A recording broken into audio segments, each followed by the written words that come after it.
Bonjour, nous sommes le samedi 11 juillet 2026 et le sujet est l'américain Qualcomm et Dragonfly C1000. Qualcomm vise les centres de données IA avec Meta. Meta qui est derrière Facebook, Instagram, Threads, WhatsApp notamment. Lors de ce Investor Day 2026, Qualcomm a présenté une nouvelle technologie baptisée High Bandwidth Compute, HBC. L'objectif est de s'attaquer à l'un des plus grands problèmes des infrastructures IA modernes, le coût et la disponibilité de la mémoire à très haute bande passante utilisée pour les accélérateurs actuels. Selon Qualcomm, les systèmes IA actuels dépendent fortement de mémoire spécialisée coûteuse, ce qui augmente considérablement le prix des serveurs et des accélérateurs destinés aux centres de données. HBC a été conçu pour contourner cette limitation tout en maintenant des performances élevées pour les charges d'inférence. Une alternative aux mémoires les plus coûteuses du marché. L'une des particularités de HBC est son utilisation de technologies mémoire beaucoup plus abordables que celles généralement employées dans les accélérateurs IA haut de gamme. Qualcomm affirme pouvoir exploiter des mémoires issues de l'écosystème mobile et PC tout en conservant un niveau de performance compétitif pour certaines charges de travail. L'entreprise estime que cette approche permet d'obtenir un avantage important en matière de coût total de possession, un critère devenu essentiel alors que les centres de données IA se multiplient à travers le monde. Les investissements dans ce secteur au niveau mondial dépassent les 1000 milliards de dollars. N'oubliez pas de vous abonner pour plus de news sur le monde de la high-tech ainsi que les bons plans, également sur mon Twitter et en description sous toutes mes vidéos. Vous pouvez les retrouver dans mes playlists et voir mes articles comme ici sur mon blog, tous les liens seront en description. N'oubliez pas de mettre un j'aime, un commentaire, de partager et de cliquer sur les liens en dessous de mes vidéos pour soutenir la chaîne.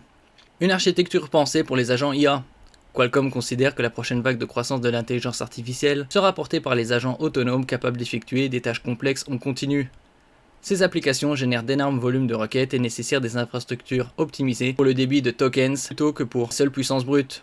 HBC a été développé précisément dans cette optique. Qualcomm affirme que sa technologie améliore le rendement énergétique par token généré, un indicateur qui devient de plus en plus important pour les exploiteurs de centres de données. Un élément clé de la stratégie Dragonfly. HBC fait partie de la nouvelle feuille de route Dragonfly présentée par Qualcomm pour les centres de données.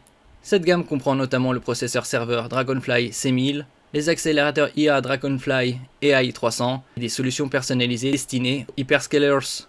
L'entreprise veut ainsi proposer une offre complète couvrant les processeurs, les accélérateurs IA et les puces sur mesure, avec un accent particulier sur l'efficacité énergétique héritée de son expérience dans les appareils mobiles. Une réponse à l'explosion des coûts de l'intelligence artificielle. La hausse continue des prix de la mémoire HBM, High Bandwidth Memory, mémoire à haute bande passante, et la demande massive en infrastructure IA pousse de nombreux acteurs à rechercher des alternatives plus économiques. Qualcomm estime que le marché est prêt pour des architectures capables de délivrer davantage de performance par dollar investi plutôt que de simplement augmenter la puissance brute. Avec HBC, Qualcomm tente donc de se différencier dans un marché dominé par des solutions reposant sur des mémoires toujours plus coûteuses. On a vu au cours de ces 10 derniers mois une envolée spectaculaire des prix des mémoires flash pour le grand public. Si les promesses de performance et de coût sont confirmées en production, cette technologie pourrait devenir l'un des principaux arguments de Qualcomm dans sa conquête du marché des centres de données IA. Merci pour votre écoute et à la prochaine.